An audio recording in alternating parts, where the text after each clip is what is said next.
Hello IOD community and welcome to another DIY tutorial.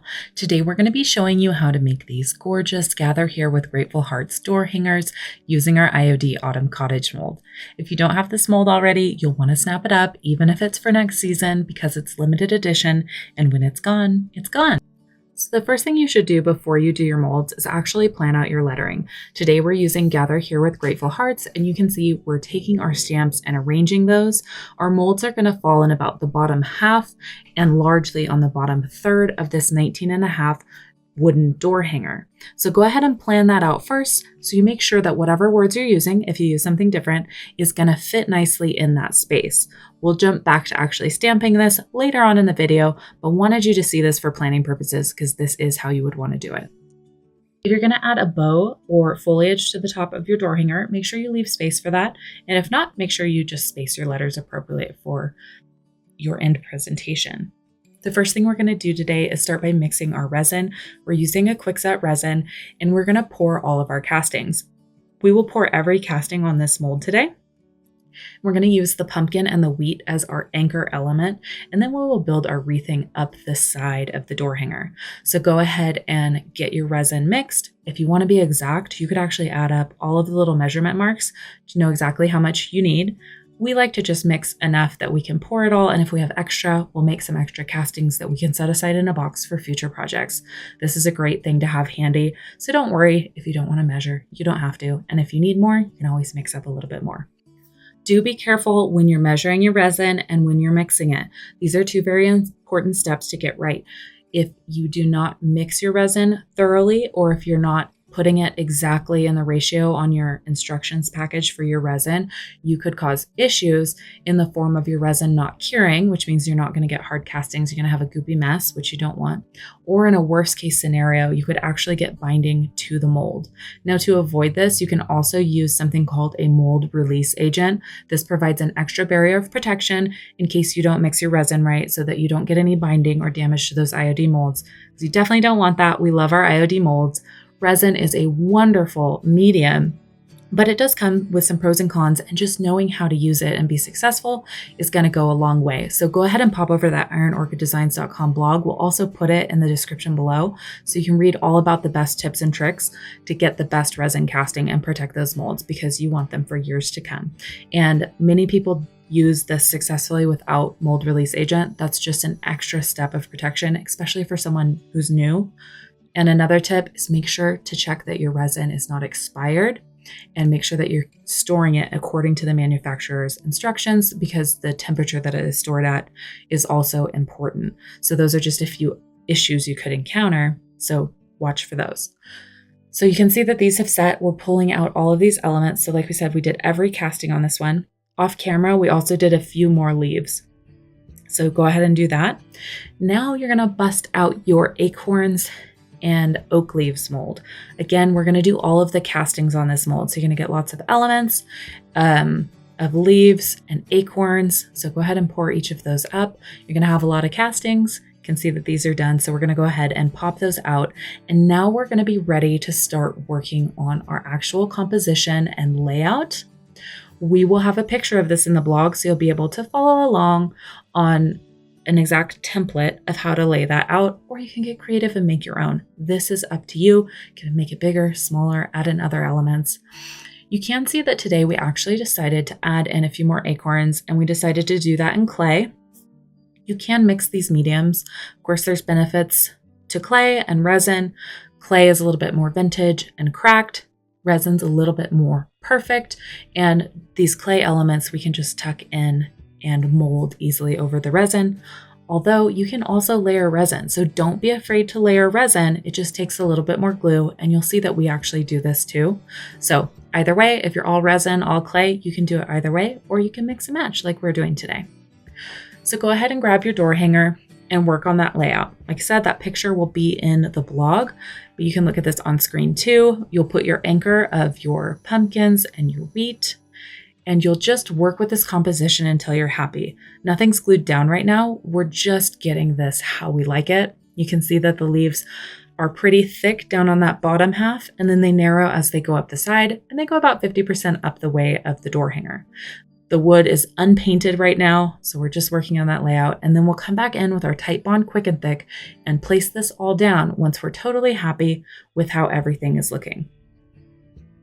And definitely make sure you layer. And the clay is really easy to tuck those little elements under. That's what's going to give it the more natural wreath-like feeling. If you put these all flat, it will still look pretty, but you're not going to get that same kind of dimension and wreath-like feeling. So you can see that once we're happy with our layout, we start to glue. So we just start taking one element up at a time and placing that back down with the Titebond Quick and Thick. We use a popsicle stick to just smooth that out and make sure that we have a good surface of glue to get that down. Again, if you're layering your resin pieces, you're probably just going to need a little bit more glue. So be patient in all of these steps as you work through and get those all glued down. We're just going to show part of it, but it's the same process for the whole thing. And once you get that all glued down, we'll be moving to the next step, which is going to be painting our board.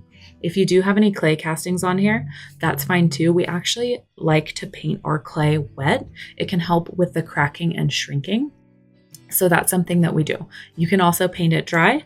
You just might have a little bit more shrinkage and cracking, but that can really be a great look for anything vintagey. And all of our resin has lots of texture, so it's just going to be pretty no matter which way you decide to accomplish this.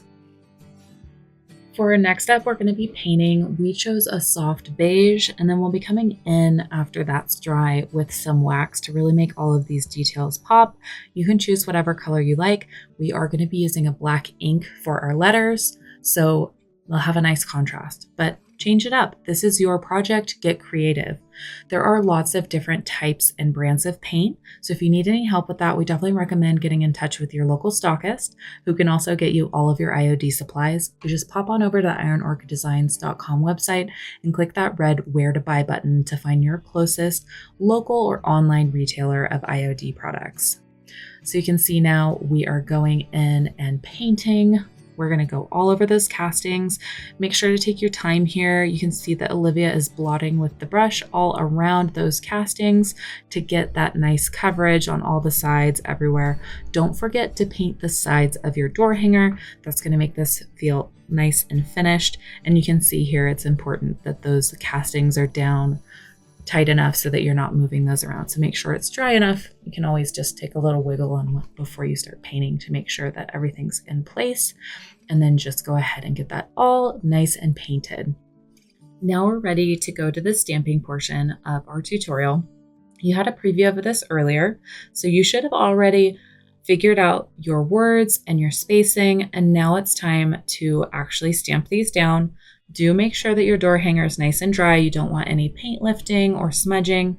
So once that's ready, then you're ready for this step. So go ahead and grab the letters that you're using. IOD has several alphabet stamps, as we like to call alphas. Today we are using the IOD Typesetting Stamp and IOD Letterpress Stamp, but you might have some others that you'd like to use. So feel free to swap in whatever you like. We're going to grab our IOD Thin Mount and just pick up those stamps in the exact layout we want. This is where the grid comes really in handy, so make sure that you're using those lines to help line everything up. You can also use little pencil marks on your door hanger to make sure you're getting everything level. So lots of little tips and tricks here for how to do that.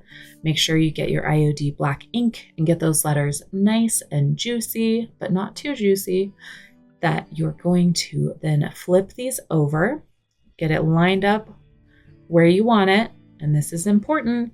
Once you commit, do not shift. You're going to want to press that down, hold it, and then just go over each of the stamps with consistent pressure and get a nice impression. Make sure to just run your hands over all those areas. And here's our beautiful first word. We clean these in between since we're reusing some of the letters. We use a baby wipe, wet wipes. You can just go in and get those all nice and clean. You don't want any smudges on your project, so make sure that those are clean before you lay them back down. Get everything set for your next lettering. We decided to do the other large word, gather. Going to get that stamped up, and then we will flip that over. And then we just have our smaller letters that we're going to put in that central space. And the reason we actually did hearts and then gather first is that way when we do our smaller letters, we can make sure that they're perfectly centered, instead of risking maybe not getting that alignment quite right. So that felt easiest to us, but but you might have a different approach, and that's great. Do what feels good and what gets you the result you want. So now we're coming in with those smaller letters and laying those all out. And this is where you want to take your time and get the spacing right. And here we are repeating some of the letters because you only have one of each letter. So you have to make sure, and you can see it here, the word with, you have to make sure that you leave your spacing right so that you can add those letters in.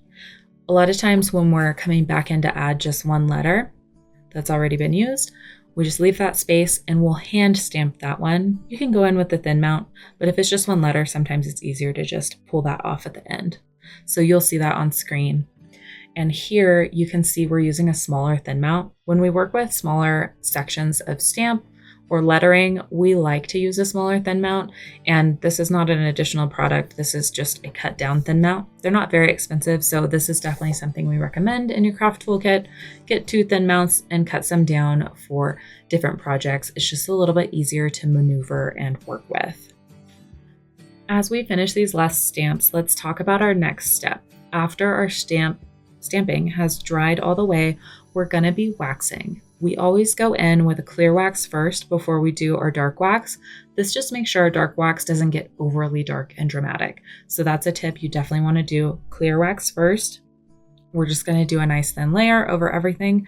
And then we're going to come back in with the dark wax. So that'll be in the next step. Just wanted to kind of prep for that. You'll also want a lint-free cloth or shop towel. That's going to be what you'll use to take and wipe the wax back. So here we are going in with that clear wax. Make sure you do get in the nooks and crannies. So just take your time, use a stippling motion, and get that all in there. The dark wax really is magic. It is so much fun to see the depth and dimension of something that feels a little bit flat right now. It just adds so much character. So if you're like us, doing this step really just brings it to life and gives it all that vintage yummy goodness. So enjoy this, see all your hard work start to come together. And one of the last steps that we're going to do, because if you've been following our channel for a while, we like a little bit of gold. So we're going to come back in after we finish waxing and add some gold to the acorns. Again, just adding a little dimension, a little something special. So you'll be able to do that with a gold gilding paint. Gold leaf paint. Sorry, not gold gilding. Gold leaf paint. That's what we use. We call it the stinky paint.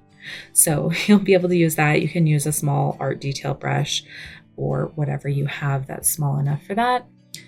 And that will be the finishing touch. One thing that we didn't show on camera is that for the back, there is a hang hole, but in our case, we're hanging this on a glass door at home. So we actually added a Sawtooth Hanger. So you'll see that in the product description. That's optional, just depends on what sort of door you have. So that is an option for you. All right, and actually I misspoke. We're using a Q-tip to add the gold, so that's really easy to clean afterwards. You can just toss that. So we're going in on those acorn caps, and you can even highlight the stems on some of the leaves. Again, this is up to your creative eye, so what looks good, add that little pop. This is going to be so beautiful and welcoming on your front door. And we're not going to show this on camera, but you can add a bow on top, add some foliage, something to add a little bit of color and really make all of your beautiful neutrals just stand out. We used, I believe, an orange bow. You'll see it in a minute in the closing images, but adding that bit of color really pulls it together. And I really think when your neighbors come by, they are going to be impressed by what you made. So definitely pop over on into the Creative Tribe when you finish your door hangers. Don't forget, this Autumn Cottage is a limited edition, so pick that up even if it's for next season.